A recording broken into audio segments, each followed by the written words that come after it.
हाय नमस्कार, स्वागत आहे तुमचं माझ्या व्हिडिओमध्ये।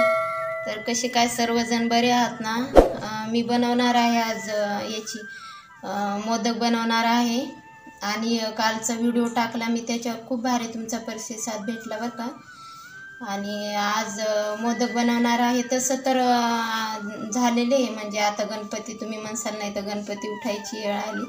आमच्या घरी काय गणपती वगैरे काही असं बसवत नाही, पण समीरला खाऊशी वाटत होते मोदक, तर मी म्हटलं गणपती आहे तोपर्यंत म्हणजे बनवले तरी चांगलं वाटतं बा, नाही तर मग नंतर बनवून काय फायदा आहे, म्हणून मग आज बनवते। तर चला मग बघा पूर्ण व्हिडिओ। आवडला तर नक्की लाईक करत जा आणि सबस्क्राईबसुद्धा करा। तर इथे बघा मी 2 नारळ घेतलेले आहेत, फोडून घेतले, ते तुकडे झाले फोडताना। तर आता हे मी खिसून, तर इथे बघा मी खिसणी घेतलेली आहे ही, आणि या आमच्या खिसणीचं आहे ना थोडे मोठं हे म्हणजे असं तुमच्याकडे जर बारीक असलं तर खूपच चांगलं। तर आता मी याला असं खिसून घेते। तर चला मग पूर्ण खिसून झाल्यावर बघू। तर इथे बघा एवढा खीस झालेला आहे हा नारळाचा। तर एवढाच आता आपल्याला गूळसुद्धा खिसून घ्यायचा आहे। तर चला मग बघू। तर इथे बघा आता हा पिवळा गूळ घेतलेला आहे मी, तर हा पिवळा गूळसुद्धा खिसून घेते, जेवढं ते खोबरं आहे तेवढंच। तर हे बघा मी एवढा गूळ खिसून घेतलेला आहे।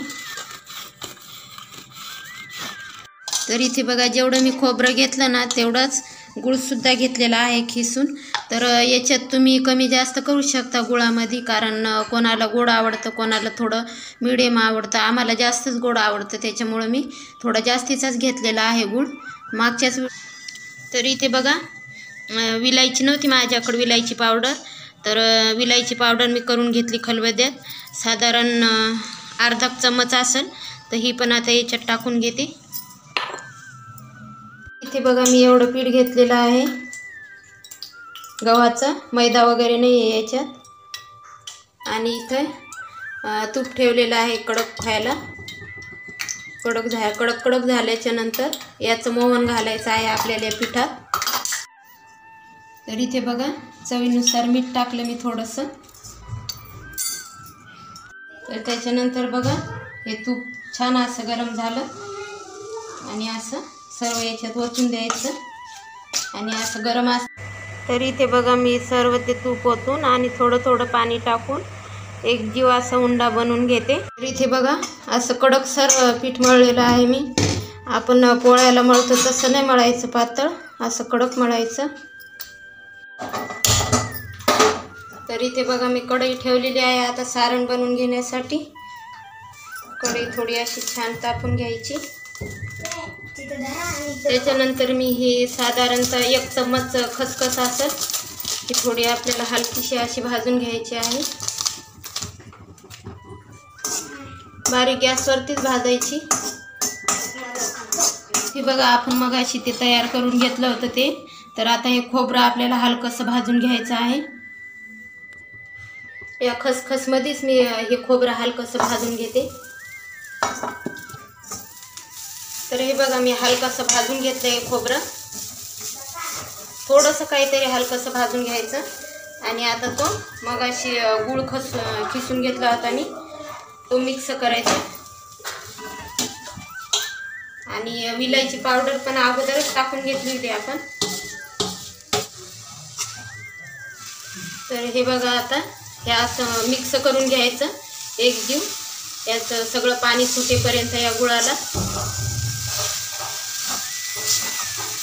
तर हे बघा असं पाणी सुटेपर्यंत त्याला परतवून घ्यायचं, आणि हे आता सारण थोडं कोरडं होईपर्यंत परत परतवून घ्यायचं।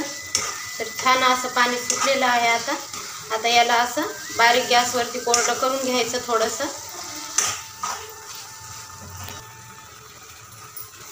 तर बघा हे छान असं कोरडं झालेलं आहे, म्हणजे अजून पण नाही झालं, अजून एखादा मिनिट करावं लागेल। आणि याच्यात तुम्ही बदाम किंवा चारोळी आणि अजून काही असे फ्रूट वापरायचे असले तर वापरू शकता।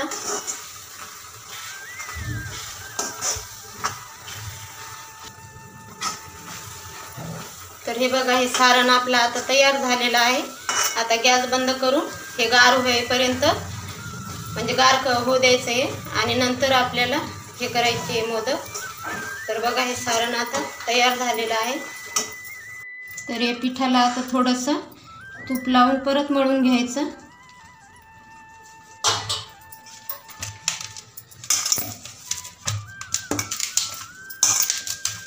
बघा छान असं मुरलेलं आहे. तर इथे बघा छान असं हे तयार झालेलं आहे गोळा मोदक करण्यासाठी. आता हे सारण काढून घेते मी, परातीत टाकते म्हणजे लगेच गार होऊन जाईल. तर इथे बघा मी असे 2 गोळे बनवून घेतले. याच्या आपल्याला आता आपल्या चपातीसारख्या 2 चपात्या लाटून घ्यायच्या आहे. आणि मी किचनमधून इकडं आलेली आहे. आता उभं राहून पाय दुखत होते माझे म्हणून.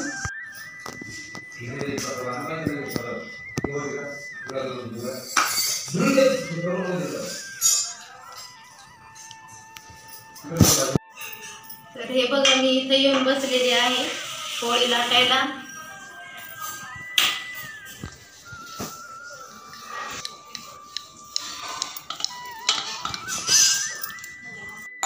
तर हे बघा मी अशी चपाती लाटून घेतली, अशी पातळशी, जास्त जाड पण नाही. आणि हा गिलास घेतला. तुम्हाला ज्या साईजचे करायचे त्या साईजने असे गोल करून घ्यायचे.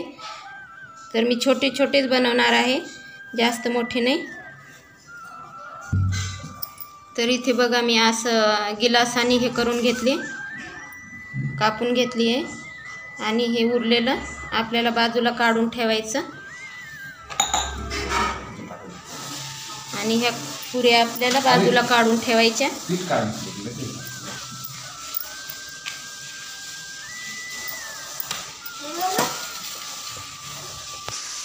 समीर पण मदत करते मला मोदक करायला. मोदक खूप आवडतात समीरला. मी हे असं बनवून ठेवलं.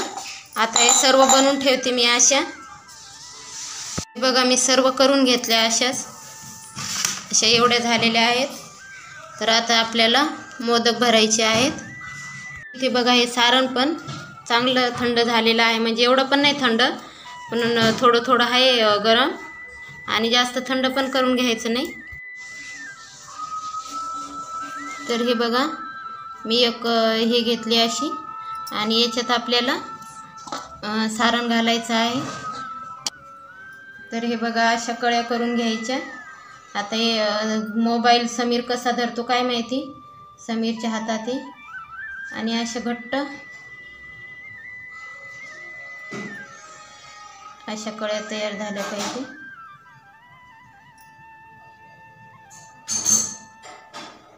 बघा अशा. त्याच्यानंतर आपल्याला हे असं वरती आणायचं, थोडंसं असं हलक्या हलक्या हाताने असं. आणि इथे बंद करून घ्यायचं.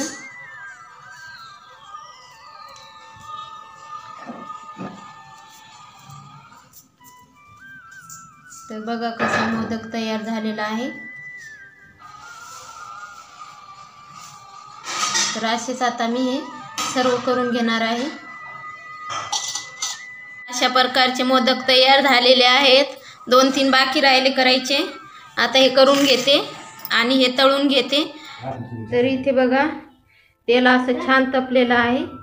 आणि आपल्याला असं एक एक हे बारीक गॅसवरती तळून घ्यायचे आहेत. तर हे बघा असे लाल होईपर्यंत भाजून घ्यायचे. आणि मस्त असे बघा कसे छान झालेले आहेत. हे बघा असा कलर येईपर्यंत तळून घेतले. आणि हा समीरनी बनवला, परत हा पण समीरनी बनवला. तर कसे वाटले आमचे मोदक? समीर मस्त मोदक खाते.